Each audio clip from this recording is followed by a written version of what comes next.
الحمد لله نحمده ونستعينه ونؤمن به ونتوكل عليه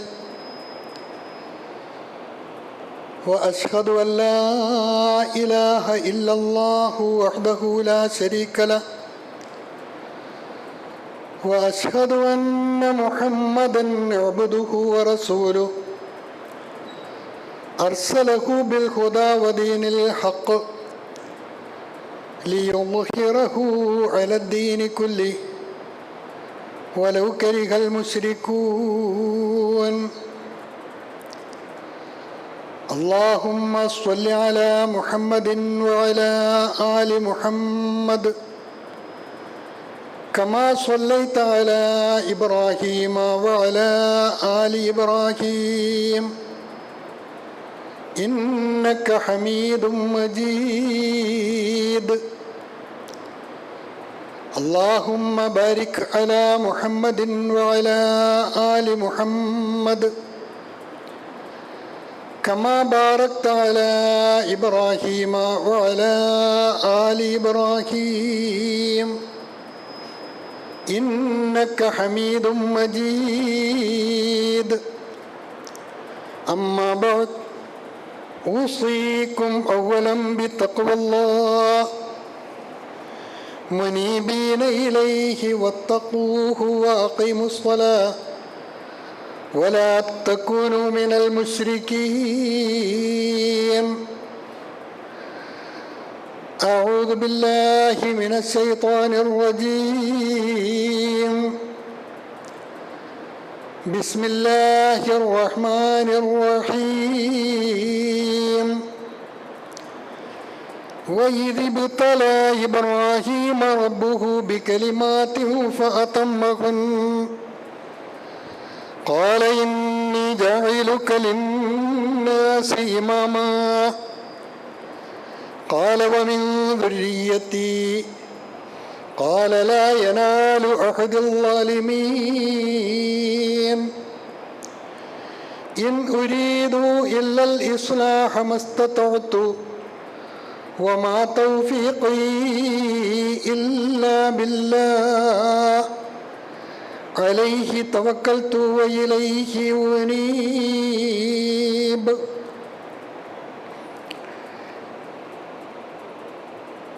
സ്നേഹാദരവുകൾ നിറഞ്ഞ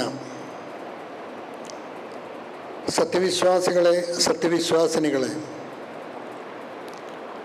ജീവിതത്തിൻ്റെ സമഗ്ര തലങ്ങളിലും രഹസ്യ ജീവിതത്തിലും പരസ്യ ജീവിതത്തിലും ഒരുപോലെ അള്ളാഹുവിനെ സൂക്ഷിച്ചും ഭയപ്പെട്ടും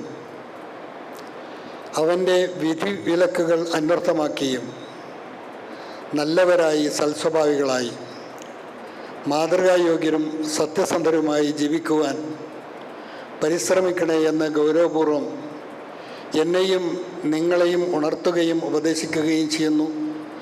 അല്ലാഹു റബ്ബുൽ ഇസ്സത്ത് മുത്തഖീങ്ങളായി ജീവിക്കുവാൻ, ഈമാനോടുകൂടി മരിക്കുവാൻ, ശാശ്വത ജീവിതം ജന്നാത്തുൽ ഫിർദൗസിൽ പങ്കുവയ്ക്കുവാൻ ഉള്ള അനുഗ്രഹം നമുക്കെല്ലാവർക്കും നൽകി അനുഗ്രഹിക്കുമാറാകട്ടെ. നാം ഇപ്പോഴുള്ളത് ദുൽഖഅദ മാസത്തിലാണ്. വിശുദ്ധ ഖുർആനിൽ അൽ ഹജ്ജു അശ്ഹുറും മഅലൂമാത്ത് എന്നൊരു പ്രയോഗമുണ്ട്. ഹജ്ജുമായി ബന്ധപ്പെട്ട മുആമലാത്തുകൾ അതിന് നിശ്ചയിക്കപ്പെട്ടത് 3 മാസങ്ങളാണ്. ശവ്വാൽ, ദുൽഖഅദ, ദുൽഹിജ്ജ. എന്നാൽ ഹജ്ജിൻ്റെ മാസം എന്നറിയപ്പെടുന്നത് ദുൽഹിജ്ജ, ഹജ്ജ് മാസവുമാണ്. ഹജ്ജുമായി ബന്ധപ്പെട്ട് അഷ്ടദിക്കുകളിൽ നിന്നും അതിനുള്ള ഒരുക്കങ്ങളും തയ്യാറെടുപ്പുകളൊക്കെ നടത്തി ഹജ്ജിന് വേണ്ടി പുറപ്പെട്ട് ഇഹ്റാമിൽ പ്രവേശിച്ച് തഹല്ലുലായി മടങ്ങുവാനെടുക്കുന്ന സമയമാണ് വിശുദ്ധ ഖുർആനിൽ 3 മാസങ്ങൾ പരിചയപ്പെടുത്തിയത്. അൽ ഹജ്ജു അശ്ഹുറും മഅലൂമാത്ത് എന്ന്. എൻ്റെ വിഷയം അതല്ല, എന്നാൽ അതുമായി ബന്ധപ്പെട്ടതുമാണ്. ഹജ്ജിൻ്റെ സംഭവബഹുലമായ പശ്ചാത്തലങ്ങൾ പരിശോധിക്കുമ്പോൾ ചരിത്രത്തിൽ തുല്യതയില്ലാത്ത ഒരു പ്രവാചകൻ്റെ ജീവിതാനുഭവങ്ങൾ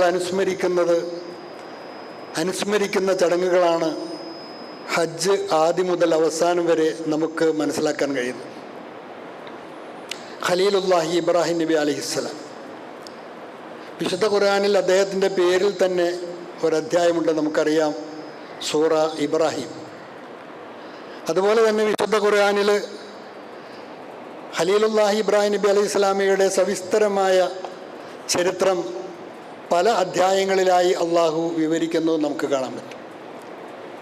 ഏറ്റവും കൂടുതൽ ഖുർആനിൽ ചരിത്രം പ്രതിപാദിക്കപ്പെട്ട പ്രവാചകൻ മൂസാ നബി അലൈഹി സ്വലാമയാണ്. ഏതാണ്ട് 136 പ്രാവശ്യം മൂസാ നബി അലൈഹി സ്വലാമയുടെ പേര് തന്നെ ഖുർആൻ ആവർത്തിക്കുന്നത് നമുക്ക് കാണാം പല സന്ദർഭങ്ങളിലായി. എന്നാൽ അതിനുശേഷം വിശുദ്ധ ഖുർആനിൽ ഏറ്റവും കൂടുതൽ പേര് പരാമർശിക്കപ്പെട്ട പ്രവാചകൻ ഇബ്രാഹിം നബി അലൈഹി സ്വലാമാണ്. 69 പ്രാവശ്യം അദ്ദേഹത്തിൻ്റെ പേര് ഖുർആനിൽ വ്യത്യസ്ത സ്ഥലങ്ങളിൽ സൂചിപ്പിക്കുന്ന നമുക്ക് കാണാം. ഖലീലുല്ലാഹി ഇബ്രാഹിം നബി അലൈഹി സ്വലാം എന്ന് പറയുന്നത് മാനവ സമൂഹത്തിൻ്റെ ആദർശ പിതാവാണ്. ലോകത്തെ ഏറ്റവും കൂടുതൽ അനുയായികൾ ഉണ്ട് എന്ന് അഭിമാനിക്കുന്ന ക്രൈസ്തവ സമൂഹം അവരുടെ ആദർശ പിതാവായി അംഗീകരിക്കുന്നത് ഖലീലുല്ലാഹി ഇബ്രാഹിം നബി അലൈഹി സ്വലാം അഥവാ എബ്രഹാം പ്രവാചകനെയാണ്. അതുപോലെ തന്നെ പ്രവാചകന്മാരുടെ പാരമ്പര്യം കൊണ്ട് ധന്യമായ ഇസ്രായേൽ സമൂഹം അഥവാ ബനു ഇസ്രായേൽ, യഹൂദ സമൂഹം, അവരും അവരുടെ ആദർശ പിതാവായി അംഗീകരിക്കുന്നത് ഖലീലുല്ലാഹി ഇബ്രാഹിം നബി അലൈഹി സ്വലാമിയെ തന്നെയാണ്. ഇതിനൊക്കെ ഉപരി വിശുദ്ധ ഖുർആൻ നമ്മോട് പിൻപറ്റുവാൻ പറഞ്ഞതും അതേ അള്ളാഹുവിൻ്റെ ഖലീലായ ഇബ്രാഹിം നബി അലൈഹി സ്വലാമയുടെ മില്ലത്തിനെയാണ് എന്ന് അനുസ്മരിക്കുക. ഇവിടെ ഞാൻ നിങ്ങൾക്ക് മുന്നിൽ ഓതി വെച്ച ആയത്ത് വിശുദ്ധ ഖുർആൻ 8-ാം അധ്യായം സൂറത്തുൽ ബഖറയിലെ 124-ാമത്തെ ആയത്താണ്. എന്തുകൊണ്ടാണ് ഇബ്രാഹിം നബി അലൈഹിസ്സലാം അള്ളാഹുവിൻ്റെ ഖലീലായതും അതുപോലെ അള്ളാഹുവിനാൽ തിരഞ്ഞെടുക്കപ്പെടുന്ന ലോകത്തിന് മാതൃകയായി ലോക ജനതതി ഒന്നാകെ അംഗീകരിക്കുന്ന ഖിയാമത്ത് നാൾ വരെയുള്ള വിശ്വാസി സമൂഹത്തിന് ആദർശ പിതാവായി അംഗീകരിക്കേണ്ടതും വാഴ്ത്തപ്പെടേണ്ടതും ഒരുപക്ഷെ സൃഷ്ടികളുടെ കൂട്ടത്തിൽ ഒരു സത്യവിശ്വാസി ഏറ്റവും കൂടുതൽ അനുസ്മരിക്കേണ്ട നാമം അള്ളാഹുവിൻ്റെ റസൂലിനെയാണ്. എന്നാൽ അതിനുശേഷം ഒരു സത്യവിശ്വാസിയുടെ ജീവിതത്തിൽ ഏറ്റവും കൂടുതൽ അനുസ്മരിക്കപ്പെടുന്ന പ്രവാചകനാണ് ഇബ്രാഹിം നബി അലൈഹി സ്വലാം. ഓരോ പ്രാവശ്യവും ഇബ്രാഹിമിയായ സ്വലാത്ത് ചെല്ലുമ്പോൾ ഇബ്രാഹിം നബി അലൈഹി സ്വലാമിയെ 2 പ്രാവശ്യം അനുസ്മരിക്കുന്നു. ഓരോ പ്രാവശ്യവും നമസ്കരിക്കുമ്പോഴും നമസ്കാരത്തിൻ്റെ സ്വലാത്തിലെ ഇബ്രാഹിം നബി അലൈഹി സ്വലാം അനുസ്മരിക്കപ്പെടുന്നു. ഇതുപോലെയുള്ള വേദികളിൽ ഖുത്ബ നടക്കുന്ന സമയത്തെല്ലാം സ്വലാത്ത് നിർവഹിക്കുമ്പോഴും അതല്ലാതെ മറ്റവസരങ്ങളിൽ സ്വലാത്ത് നിർവഹിക്കുമ്പോഴുമൊക്കെ ഇബ്രാഹിം നബി അലൈഹി സ്വലാമയുടെ പേര് സത്യവിശ്വാസികൾ അനുസ്മരിക്കുന്നു എന്നുള്ളതും നമുക്കറിയാവുന്ന കാര്യമാണ്. ഓതി വെച്ച ആയത്തിൻ്റെ പശ്ചാത്തലം ഇതിൻ്റെയൊക്കെ അടിസ്ഥാനം എന്താണ് എന്ന് പഠിപ്പിക്കുന്ന وَإِذِ ابْتَلَى إِبْرَاهِيمَ رَبُّهُ بِكَلِمَاتٍ فَأَتَمَّهُنَّ وَإِذِ ابْتَلَى إِبْرَاهِيمَ رَبُّهُ ഇബ്രാഹീമിനെ തൻ്റെ രക്ഷിതാവ് പരീക്ഷിച്ച രംഗങ്ങൾ അനുസ്മരിക്കണേ. അതിനകത്ത് നിങ്ങൾക്കൊത്തിരി പാഠങ്ങളുണ്ടെന്നാണ്. ഈദ് ഇബ്തല, ഈദ് എന്ന് പറഞ്ഞു തുടങ്ങുന്ന ആയത്തിലെല്ലാം പൂർവ്വകാല സംഭവം അനുസ്മരിക്കാൻ പറയുമ്പോൾ അതിൽ നിന്ന് പാഠം ഉൾക്കൊള്ളുവാൻ വേണ്ടിയാണ് ഖുർആൻ അത് ആ ശൈലിയിൽ ഉണർത്തുന്നത്. ഖലീലുല്ലാഹി ഇബ്രാഹിം നബി അലൈഹി ഇസ്ലാമിയുമായി ബന്ധപ്പെട്ട് അദ്ദേഹത്തിൻ്റെ രക്ഷിതാവ് നിരവധി കൽപ്പനകൾ കൊണ്ട് പരീക്ഷിക്കുകയുണ്ടായി. ബിക്കലിമാത്ത്. അതിൽ പല രംഗങ്ങളും ഖുർആനിൽ പല സാഹചര്യങ്ങളിൽ അള്ളാഹു ഉണർത്തുന്നുമുണ്ട്. അങ്ങനെ പരീക്ഷിക്കപ്പെട്ടപ്പോൾ ഖലീലുല്ലാഹി ഇബ്രാഹിം നബി അലൈഹി സ്വലാം ഫഅതമ്മഹുൻ, അള്ളാഹുവിൻ്റെ കൽപ്പനകൾ പൂർണ്ണാർത്ഥത്തിൽ അത് പാലിക്കുകയും നിറവേറ്റുകയും ചെയ്തു എന്ന് അള്ളാഹു സർട്ടിഫൈ ചെയ്യുന്നു, അള്ളാഹു സാക്ഷ്യപ്പെടുത്തുന്നു. അപ്പോൾ അള്ളാഹു പറഞ്ഞു, എന്താണ്? കൽപ്പനകൾ മുഴുവൻ പൂർത്തീകരിച്ച ഇബ്രാഹീമിനോട് അലൈഹിസ്സലാം റബ്ബ് സുബ്ഹാനഹു വ തആല പറഞ്ഞു ഫഅതമ്മഹുന്ന, അദ്ദേഹം ആ കൽപ്പനകൾ മുഴുവൻ പൂർത്തീകരിച്ച സാഹചര്യത്തിൽ ഇന്നി ജാഇലുക ലിന്നാസി ഇമാമ, ഇബ്രാഹിം നിന്നെ നാം ജനതയ്ക്ക് ഇമാമാക്കുകയാണ്. ഖുർആനിൻ്റെ പുറത്ത് ജനസമൂഹത്തിനൊന്നാകെ നിന്നെ നേതാവാക്കുകയാണ്. യാദൃശികമായി സംഭവിച്ച ഒരു പ്രതിഭാസമല്ല. ലോക ജനതതി ഒന്നാകെ ഖലീലുല്ലാഹി ഇബ്രാഹിം നബി അലൈഹി സ്വലാമയെ ആദർശപിതാവായി അംഗീകരിക്കുന്നതും വാഴ്ത്തുന്നതുമൊക്കെ കേവലം യാദൃശികമായി സംഭവിച്ച ഒന്നല്ല. അത് അള്ളാഹുവിൻ്റെ തീരുമാനമാണ്. അള്ളാഹു അങ്ങനെ ആക്കിയതാണ്. അള്ളാഹ് അത് സർട്ടിഫൈ ചെയ്യുന്നു. ഇന്നി ജാഇലുക ലിന്നാസി ഇമാമ, അല്ല ഇബ്രാഹിം നിന്നെ നാം ലോക ജനതയ്ക്ക് നേതാവാക്കുകയാണ്. അപ്പോൾ ഇബ്രാഹിം നബി അലൈഹി സ്വലാം നടത്തിയൊരു പ്രാർത്ഥനയുണ്ട്. നമ്മളൊക്കെ സ്വാഭാവികമായിട്ടും പ്രാർത്ഥിക്കുന്നൊരു പ്രാർത്ഥന എന്താണത്? ഖാല വമിൻ ദുരിയത്തി, അള്ളാഹുവേ എൻ്റെ സന്താനങ്ങളിൽ നിന്നും ലോകർക്ക് നേതൃത്വം നൽകുന്ന മാതൃകയാകുന്ന നേതാക്കന്മാരെ നീ പുറപ്പെടുവിക്കണമേ, എൻ്റെ സന്താനങ്ങളിലും അതുണ്ടാകണമേ എന്ന് ഇബ്രാഹിം നബി അലൈഹി സ്വലാം പ്രാർത്ഥിക്കുകയുണ്ടായി. അവിടെ അള്ളാഹു നൽകിയ മറുപടി എക്കാലത്തെയും മുസ്ലിം സമൂഹത്തിന് പാഠമാകേണ്ടതാണ്. ഖാല ലാ യനാലു അഹദിൽ ളാലിമീൻ. അപ്പം അള്ളാഹ് പറഞ്ഞു, ഇബ്രാഹിമെ നിനക്കുള്ള അംഗീകാരമാണത്. നിന്നെയാണ് ലോക ജനതയ്ക്ക് ഇമാമായി നാം തിരഞ്ഞെടുത്തിട്ടുള്ളത്. നീ നിൻ്റെ മക്കളെയും അതിൽ ഉൾപ്പെടുത്തണമെന്ന് പറഞ്ഞു. പക്ഷേ അള്ളാഹുവിൻ്റെ മറുപടി ലാ യനാലു അഹദിൽ ളാലിമീൻ, എൻ്റെ ഈ കരാറ്, എൻ്റെ ഈ തീരുമാനം അത് അതിക്രമികളായ ആൾക്കാരിലേക്ക് എത്തിപ്പെടുകയില്ല. നിൻ്റെ സന്താന പരമ്പരയിൽ നിൻ്റെ ആദർശത്തെ മറുകണ്ഠം ചാടുന്ന, അത് അംഗീകരിക്കാത്ത നിൻ്റെ സന്താന പരമ്പരയിൽ വരും തലമുറയിൽ വരുന്ന ളാലിമുകളായ അതിക്രമികളായ ആൾക്കാർക്ക് ഈ തീരുമാനം ബാധകമാവുകയില്ല എന്നും അള്ളാഹു ഖലീലുല്ലാഹി ഇബ്രാഹിം നബി അലൈഹി സ്വലാമയെ അറിയിക്കുകയുണ്ടായി. നമുക്കറിയാലോ, ഒരാളുടെയും കെയർ ഓഫിൽ നാളെ പരലോകത്ത് രക്ഷപ്പെടാമെന്നുള്ള ഒരു മിഥ്യാബോധവും ആരും വെച്ച് പുലർത്തേണ്ടതില്ല. അത് ആദർശപിതാവായ ഇബ്രാഹിം നബി അലൈഹി സ്വലാമിയിൽ തന്നെ അതിൻ്റെ കൂമ്പ് അള്ളാഹു നുള്ളി. നിന്റെ സന്താന പരമ്പരയിൽ ഇസ്മായിൽ വന്നിട്ടുണ്ട്, നബിയാണ് അലൈഹിസ്സലാം. ഇസ്ഹാഖ് വന്നിട്ടുണ്ട്, യാക്കൂബ് വന്നിട്ടുണ്ട്. ആ പരമ്പരയിൽ യൂസുഫ് നബിയെ പോലെ ചരിത്രങ്ങൾ വായിച്ചാൽ നമുക്കറിയാം. പക്ഷേ നിന്റെ സന്താന പരമ്പരയിൽ വരുന്ന എല്ലാവർക്കും ഈ കരാർ ബാധകമാവുകയില്ല എന്ന് പറയുമ്പോൾ ഒരാളുടെയും കെയർ ഓഫിൽ എൻ്റെ വാപ്പ പിതാവായിരുന്നു, ആദർശ പിതാവായിരുന്നു, ഞാൻ ഇബ്രാഹിമി മില്ലത്തിൻ്റെ അനന്തരാവകാശികളാണ് എന്നുള്ള അവകാശവാദത്തിൻ്റെ പേരിൽ ഒരാൾക്കും രക്ഷപ്പെടാൻ കഴിയുകയില്ല എന്നുള്ള കാര്യം നാം ഗൗരവപൂർവ്വം ചിന്തിക്കേണ്ടതുണ്ട്. ഇവിടെ മനസ്സിലാക്കേണ്ട ഒരു കാര്യം, ഇവിടെ ഫഅതമ്മഹുന്ന, അള്ളാഹുവിൻ്റെ കൽപ്പനകൾ പൂർണ്ണമായ അർത്ഥത്തിൽ ഇബ്രാഹിം അലൈഹി സ്വലാം നിറവേറ്റി പൂർത്തീകരിച്ചു എന്ന് അള്ളാഹു പറഞ്ഞു. എങ്ങനെയാണ് പൂർത്തീകരിച്ചത്? വിശുദ്ധ ഖുർആനിൽ പല രംഗങ്ങളിലും അതിനെക്കുറിച്ചുള്ള സൂചനകൾ കാണാം. അതിൽപ്പെട്ട ഒരായത്താണ് സൂറത്തു നഹൽ 16-ാമത്തെ ആയത്ത്. 16-ാം അധ്യായം സൂറത്തു നഹലിലെ 120, 121, 122 എന്നീ 3 ഹ്രസ്വമായ ആയത്തുകളിൽ കൂടി അള്ളാഹു അക്കാര്യം നമ്മെ പഠിപ്പിക്കുന്നുണ്ട്. എന്താണ് ഇവിടെ പറയുന്നത്? ഇന്ന ഇബ്രാഹീമ കാന ഉമ്മത്തൻ ഖാനിതൻ ലില്ലാഹി ഹനീഫൻ വലം യകു മിനൽ മുശ്രികീൻ ശാകിറൻ ലിഅൻഉമിഹി ഇജ്തബാഹ് വഹദാഹ് ഇലാ സിറാത്തിൻ മുസ്തഖീം വആതൈനാ ഫിദ്ദുനിയാ ഹസന വഇന്നഹു ഫിൽ ആഖിറതി ലമിനസ് സ്വാലിഹീൻ. അല്ലാഹുവിൻ്റെ പ്രവാചകൻ ഖലീലുല്ലാഹി ഇബ്രാഹിം നബി അലൈഹി സ്വലാം അള്ളാഹു നൽകിയ നിർദ്ദേശങ്ങളെ പൂർത്തീകരിച്ച സ്വഭാവം ഈ ആയത്തിൽ അള്ളാഹു പരിചയപ്പെടുത്തുന്നുണ്ട്. 4-5 ഗുണങ്ങൾ ഖലീലുല്ലാഹി ഇബ്രാഹിം നബി അലൈഹി സ്വലാമയ്ക്ക് ഉണ്ടായിരുന്ന 5 ഗുണങ്ങൾ പ്രത്യേകമായി ഇവിടെ എടുത്തു പറയുന്നു. ഇന്ന ഇബ്രാഹിമ കാന ഉമ്മ, കേവലം ഒരു വ്യക്തിയിൽ അധിഷ്ഠിതമായിരുന്ന ഒരു വ്യക്തിത്വത്തിൻ്റെ ഉടമയായിരുന്നില്ല ഖലീലുല്ലാഹി ഇബ്രാഹിം നബി അലൈഹി സ്വലാം. അദ്ദേഹം ഒരു ഉമ്മത്തായിരുന്നു, ഒരു സമുദായമായിരുന്നു, അതല്ലെങ്കിൽ അദ്ദേഹം ഒരു പ്രസ്ഥാനമായിരുന്നു എന്നാണ് അള്ളാഹു പരിചയപ്പെടുത്തി. അതുകൊണ്ടാണ് ലോക ജനത ഒന്നാകെ അദ്ദേഹത്തെ ആദർശപിതാവായി അംഗീകരിക്കുന്നത്. കേവലം ഒരു വ്യക്തിത്വത്തിൻ്റെ ഉടമ മാത്രമായിരുന്നില്ല, അദ്ദേഹം ഒരു പ്രസ്ഥാനമായിരുന്നു. ഒന്നാമത്തെ ഗുണം അതാണ്.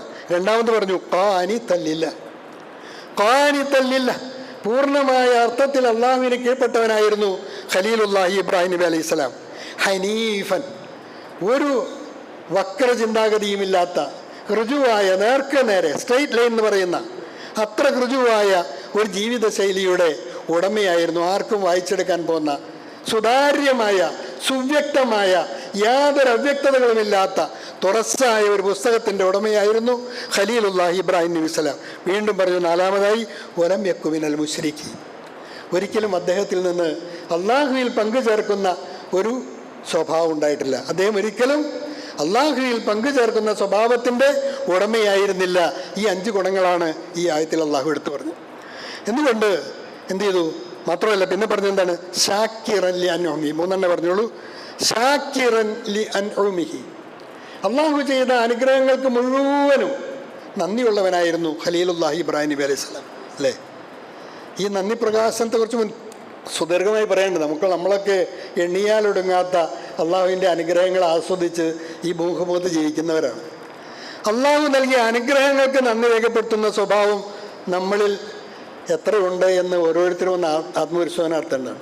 ഇല്ലായ്മകളും എല്ലായ്മകളും എണ്ണി പറയുവാനും പെരുപ്പിച്ച് പറയുവാനും ഒക്കെ നമുക്ക് 100 നാക്കാണ്.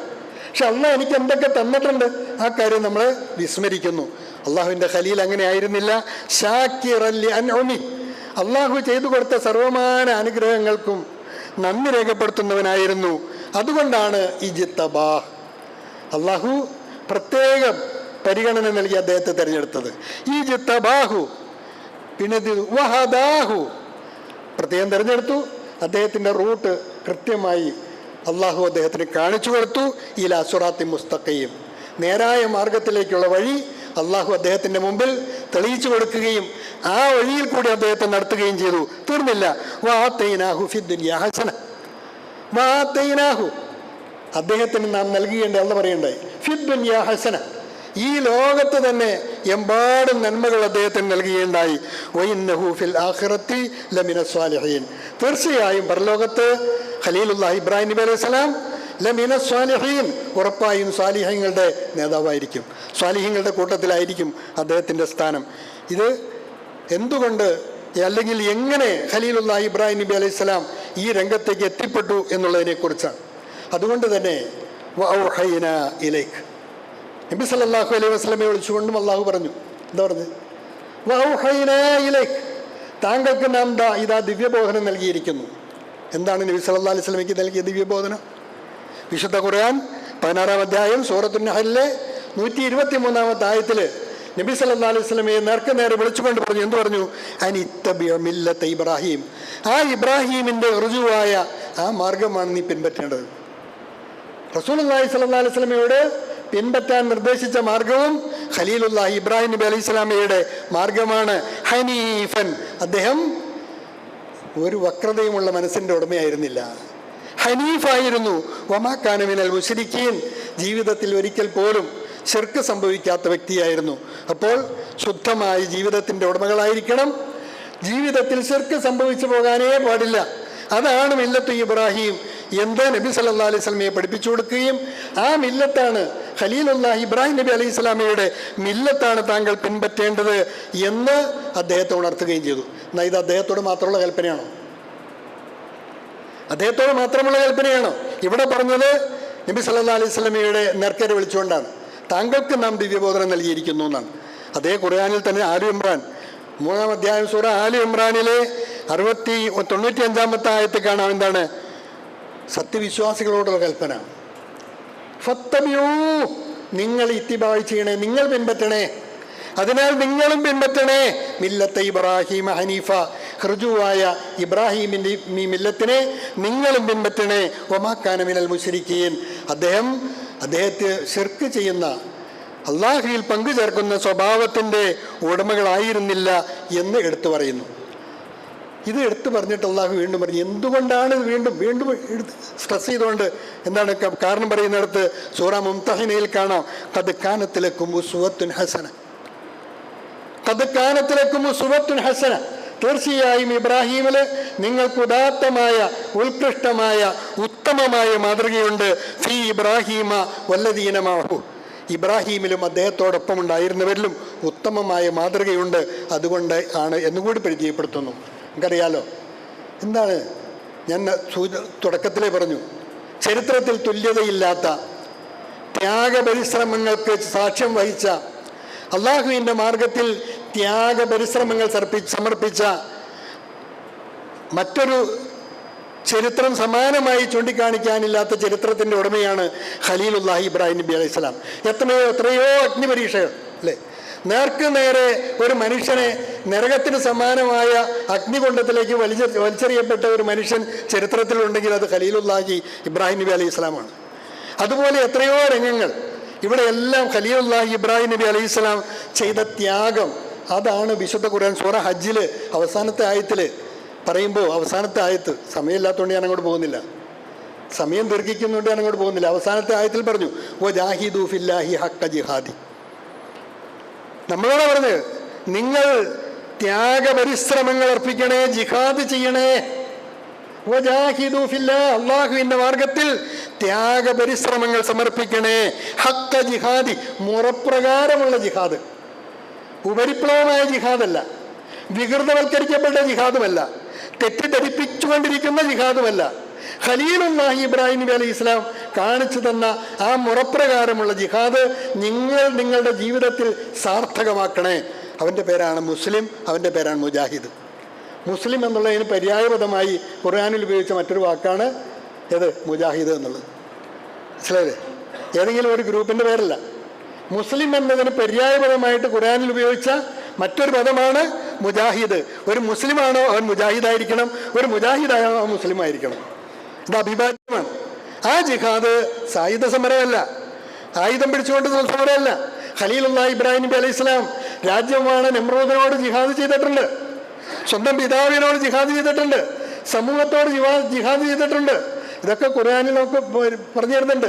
ജീവിതത്തിൽ ഒരിക്കൽ പോലും ഒരു സായുധ സമരം നടത്തിയ ചരിത്രം ഖുർആനിൽ എവിടെയും ഇബ്രാഹിം നബി അലൈഹി ഇസ്ലാമിയുടെ ചരിത്രത്തിൽ നമുക്ക് പറഞ്ഞു തരുന്നില്ല. ആ ജിഹാദ് നിങ്ങളുടെ ജീവിതത്തിൽ സാർത്ഥകമാക്കണേ. അല്പം സുദീർഘമായ ആയത്താണ്, ഒരു 2 ഖുത്ബയ്ക്കുള്ള വക ആ ഒരു ആയത്തിൽ തന്നെയുണ്ട്. പക്ഷേ നിങ്ങളത് പഠിക്കുക, എല്ലാവരുടെയും വീട്ടിൽ പരിഭാഷകളുണ്ടാകുമല്ലോ. ഈ ആയത്ത്, അതായത് സൂറത്തുൽ ഹജ്ജിലെ അവസാനത്തെ ആയത്ത്, ഈ 22, ഹജ്ജ് എന്നാണ് അദ്ദേഹത്തിൻ്റെ പേര്, 22-ാം അധ്യായം സൂറത്തുൽ ഹജ്ജിലെ 78-ാമത്തെ ആയത്ത് വീട്ടിൽ പോയി ഇന്ന് തന്നെ എല്ലാവരും പരിഭാഷയുടെ സഹായത്തോടെ, വിശിഷ്യ അമാനിമൂലയുടെ പരിഭാഷയുടെ സഹായത്തോടെ സവിസ്തരമായി ഒന്ന് പഠിക്കണമെന്നുകൂടി വസിയത്ത് ചെയ്യുകയാണ്. അള്ളാഹു നമ്മെ അനുഗ്രഹിക്കുമാറാകട്ടെ.